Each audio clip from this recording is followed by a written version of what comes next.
नमस्कार साथियों। आज हम लोग फिर से पढ़ने वाले हैं। ये नया वीडियो है, उसी श्रृंखला में पद नंबर 3 है। ये सूरदास जी द्वारा रचित ये पद जो कि हम लोग पढ़ रहे हैं कक्षा 10 की किताब से। तो चलिए हम इसमें देखते हैं कि इस पद में क्या है और किस तरीके से हम लोग इसमें देखेंगे कि क्या लिखा है सूरदास जी ने। ठीक है, और इसका अर्थ देखेंगे, बहुत ही महत्वपूर्ण है। तो पहले की तरह हम लोग देखते हैं कि क्या इसमें, ये बहुत पहली चीज तो ये मार्क कर लीजिए, इससे इंपॉर्टेंट चैप्टर पूरे 10th की हिसाब में शायद ही मिले। ठीक है, आएगा, इससे बहुत कुछ आएगा। ये भी हो सकता है कि 2-4-5 क्वेश्चन ही इससे आ जाए, तो महत्वपूर्ण। और ये भी हो सकता है कि शायद 2 क्वेश्चन ही आए। तो चलिए कोई बात नहीं, जो भी हमारे नए व्यूअर हैं, पहली बार है, चैनल को सब्सक्राइब कर लीजिए, लाइक शेयर कमेंट कर दीजिए। इसलिए समय को वेस्ट न करते हुए शुरू करते हैं।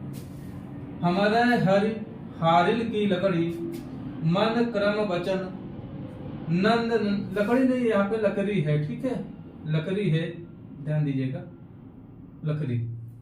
हमारा हरि हारिल की लकड़ी, मन क्रम वचन नंद नंदन उर, यह दृढ़ कर पकड़ी। जागत सोवत स्वप्न दिवस निशि, कान कान जकरी।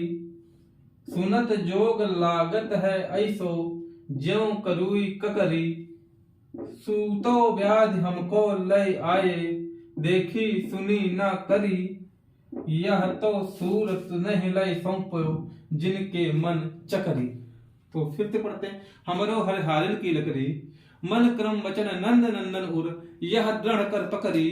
सोवत जागत स्वप्न दिवस निश, कान कान जकरी।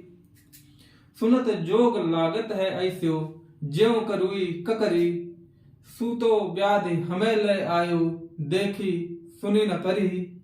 यह तो सूर उन्हें लय सौंप्यो, जिनके मन चकरी। तो ये पद है इस तरीके से। तो आई होप आप लोगों ने नोट कर लिया होगा, स्क्रीनशॉट ले सकते हैं इसका, जैसा भी आपको उचित लगे। ठीक है, तो अब आते हैं, अगर बात करें हारिल की, हारिल की अगर बात करें तो शायद आप लोग इस नाम से परिचित होंगे। जो लोग नहीं परिचित हैं वो परिचित हो जाएंगे आज के बाद, कभी उनको दिक्कत नहीं आएगी। हारिल, ठीक, हारिल की एक पक्षी होता है, हारिल एक पक्षी होता है। उसका जन्म से लेकर के मृत्यु तक वो लकड़ी को नहीं छोड़ता है। ऐसा कहा जाता है कि जब वो मरता है तो उसके पैर लकड़ी पर ही होते हैं, मतलब किसी वृक्ष पर ही मरता है, जमीन पर नहीं मरता। ये हारिल है, और पैदा भी लकड़ी पर ही होता है। ऐसा कहा जाता है कि हारिल जब पैदा होता है तो लकड़ी पर ही होता है। तो पूरा उसका जीवन चक्र, जन्म से लेकर के मृत्यु तक उसका लकड़ी पर ही होता है। मतलब वो, उसका आश्रय जो है वो लकड़ी है, समझ रहे हैं। और गलती से अगर आपके मन में ये क्वेश्चन आ रहा है कि अगर मान लीजिए वो गलती से वृक्ष पर ना मरा, जमीन पर मिल गया, तो कुछ नेचर का ऐसा है कि प्रकृति ने उसको कुछ ऐसा दे दिया। अगर वो वृक्ष पर नहीं मर रहा है और वो धरती पर मर रहा है, तो मरते समय उसके पैर आकाश की ओर होंगे, वो कभी धरती पर पैर नहीं रखता है।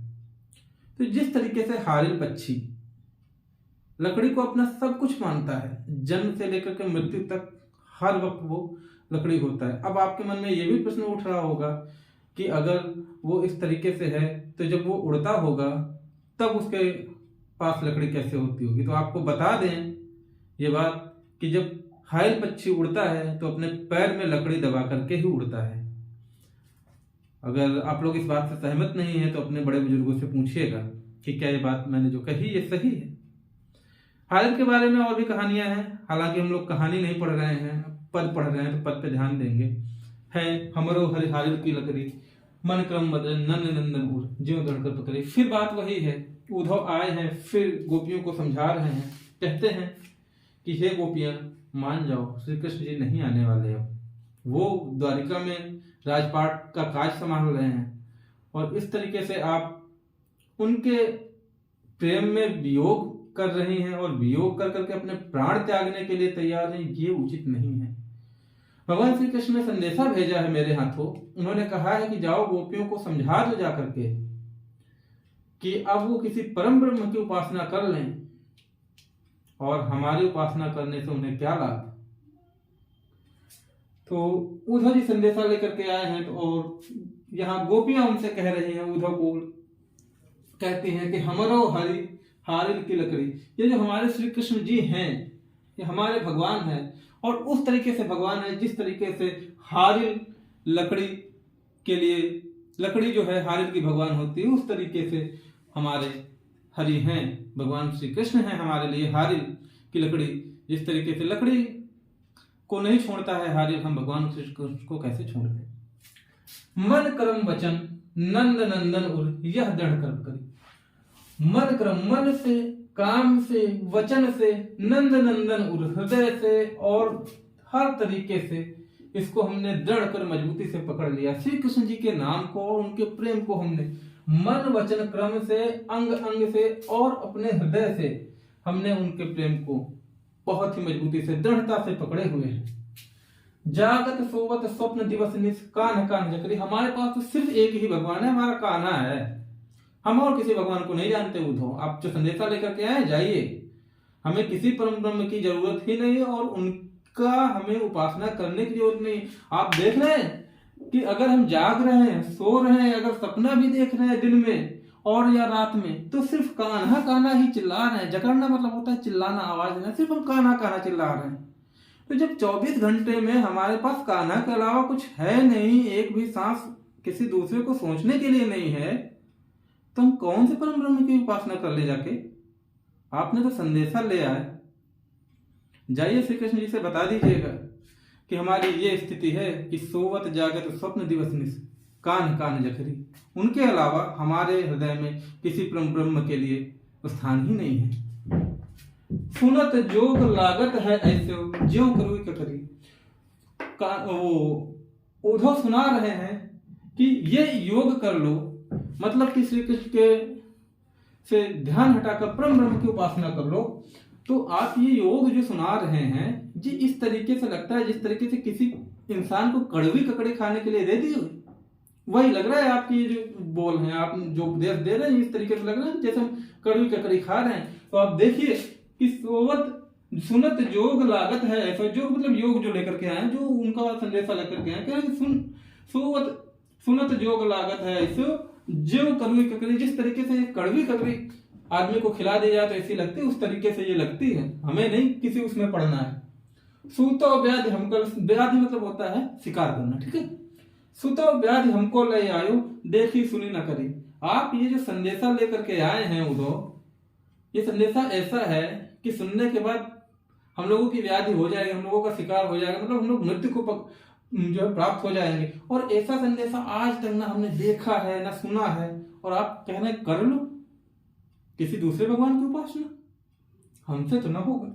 यह तो सूरत तो नहीं ले संतो जिनके मन चक्री। सूरदास जी कहते हैं गोपियों के माध्यम से कि हे उद्धव, ये जो संदेशा लेकर के आए हो ना, ये उन लोगों को कह देना जाकर के, ऐसे लोगों को जिनके मन चकरी है, जिनका मन एक स्थान पर कभी टिका ही नहीं, किसी भी भगवान को उन्होंने अपना आराध्य बना लिया, और जब वो भगवान उनके लिए नहीं आया तो किसी दूसरे भगवान को आराध्य बना लिया। ये उनको संदेशा सुनाओ जाकर के, ये उनके लिए होगा उद्धव, हमारे लिए तो हमारे श्री कृष्ण ही है। तो इस तरीके से एक पद है, फिर इसमें वही करुण रस है, करुण रस की उत्पत्ति होती है, ठीक है। तो इस तरीके से ये हुआ, पूरी व्याख्या मैंने बता दी। अर्थ बता देता हूं जो महत्वपूर्ण है, नोट करते चलिएगा, साथ साथ में कमेंट के माध्यम से बताइएगा कि ये पद कैसे लग रहे हैं व्याख्या सहित। एक्सपेक्ट करता हूं आप लोगों से।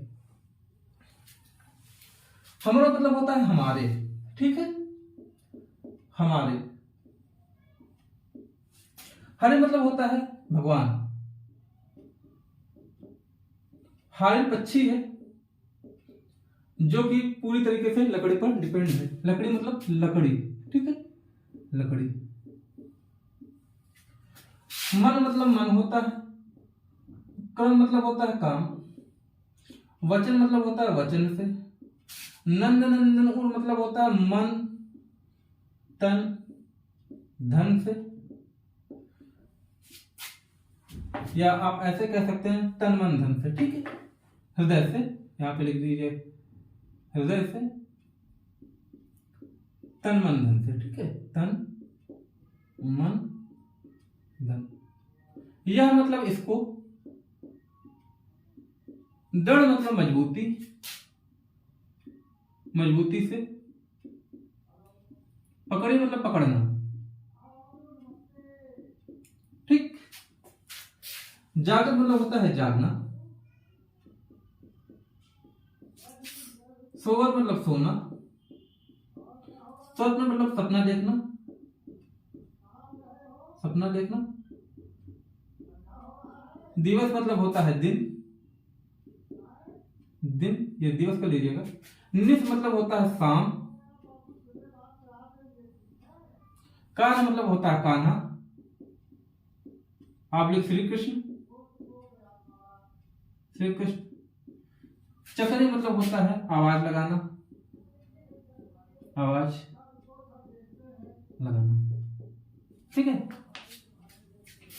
सुनत मतलब होता है सुनना। जोग मतलब होता है योग, जो लेकर के आए उद्धव जी।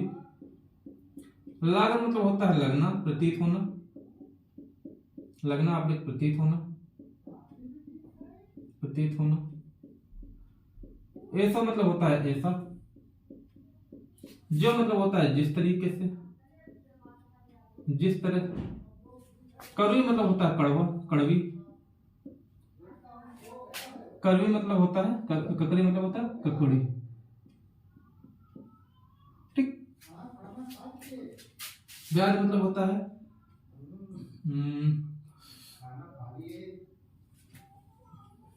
व्याधि, शिकार करना।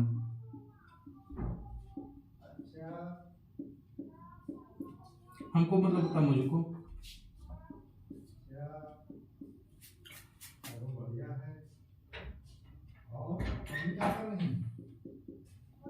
मम्मी क्या कर रही हैं? ले आना, लाया मतलब लेना। देखिए मतलब देखना। सुने ना मतलब सुनना। अरे सब सो गए हैं। करी मतलब होता है करना। हाँ, बाबू को सो गए, ये है स्केटिंग के लिए। अरे सब सो गए हैं। आपको सूर मतलब सूरदास जी। तेना ही मतलब होता है उनको। ठीक है, तेना ही मतलब उनको। लय मतलब देना, लय सौंपे मतलब होता है दे देना। ठीक है, इसका दे देना। जिनको, जिनके मतलब होता है उनके। मन मतलब होता है हृदय या मन। चक्री मतलब होता है एक स्थान पे ना रहना, एक स्थान पर ना रहना। ठीक है। अडिग ना होना, दूसरा आप लिख सकते हैं अडिग ना रहना। साथियों, ये अर्थ है। स्क्रीनशॉट ले लीजिएगा, नोट करना हो नोट कर लीजिएगा। देखिए दो चीजें हैं, मैं भी पढ़ता हूं और स्थिति जानता हूं। सभी जो स्टूडेंट्स हैं या जो भी कंपटीटर्स हैं, जैसे मैं कह रहा हूं कि स्क्रीनशॉट ले लीजिएगा। स्क्रीनशॉट एक बार लेने के बाद कोई पढ़ता नहीं है, मुश्किल से 5% लोग, मैं भी नहीं पढ़ता। क्योंकि मैं इसलिए बता रहा हूं, इसलिए सोच पा रहा हूं क्योंकि मैं भी उसी स्थिति से गुजरता हूं जिस स्थिति से आप लोग। लिखता मैं क्यों हूं, मैं यहाँ पे लिख दूं और लिखने के बाद में एक तरीके से इधर मैं जगह छोड़ देता हूं। अगर मैं यहाँ से ऑलरेडी लिख दूं कि भैया ये इसका अर्थ है, तो मुझे ये सारे अर्थ ऐसे नहीं याद रहेंगे। कॉपी पे लिख लीजिएगा। वीडियो देखना, बहुत छोटी छोटी वीडियो मैं बना रहा हूं क्योंकि आप लोग एक बार पूरा देख सकें। कंपटीशन बहुत ज्यादा है। पढ़ना यहां से पढ़ो, समझ में आए, कहीं से पढ़ो। जो बहुत बड़े बड़े लोग हैं, जो एकेडमी चलती है, जिनकी मिलियन सब्सक्राइबर हैं, उनसे पढ़ो। लेकिन पढ़ो, लिख के पढ़ो। हिंदी है, बहुत टफ होती है। गद्य समझ में आ जाता है। पद थोड़ा मुश्किल होता है, समझ तो आता है, थोड़ा मुश्किल होता है। और थोड़ा बुरा मत मानिएगा, जो लोग अंग्रेजी माध्यम से पढ़े हैं, सीबीएसई बोर्ड आईसीएसई बोर्ड से पढ़े हैं, और उन्होंने गलती से हिंदी सब्जेक्ट से ग्रेजुएशन या पोस्ट ग्रेजुएशन कर लिया है, आता तो उन्हें सब है, ऐसा नहीं कि वो लोग कमजोर हैं किसी तरीके से, लेकिन हिंदी की जो पढ़ने की विधा है थोड़ी सी कमी रह जाती है उसमें। सोचिएगा और बताइएगा क्या मैं सच बोल रहा हूं। 100% लोगों की बात नहीं कर रहा मैं। कुछ लोग बहुत ब्रिलियंट होते हैं, बहुत ब्रिलियंट, उनको एक बार कुछ भी पढ़ा दिया जाए, समझा दिया जाए तो समझ आ जाता है। कुछ लोग देख के अपने आप को जो है स्कैनर मानते हैं और एक बार देख लिया और स्कैन कर लिया। सारी चीजें होती हैं, दुनिया है। सिर्फ इसलिए कह रहा हूं कि शायद मेरी इस मेहनत से आपको कुछ परसेंट सफलता में अगर मैं अपना योगदान दे सकूं तो मैं अपने आप को भाग्यशाली समझूंगा। इसी के साथ क्लास को ओवर करते हुए एक बार मैं हट जाता हूं, आप फिर एक बार इसको देख लीजिए। और इसके बाद में लास्ट पद हम लोग पढ़ेंगे और इसी के साथ में सूरदास जी की जो है जीवनी देखेंगे, मोटे मोटे पॉइंट देख लेंगे। ठीक है, चलिए आज के लिए इतना ही। फिर भी अंत में फिर बोलूंगा, जो लोग पहली बार आ रहे हैं चैनल पर, लाइक शेयर सब्सक्राइब जरूर करते हैं। चलिए, ख्याल रखिए, पढ़ते रहिए। जय हिंद।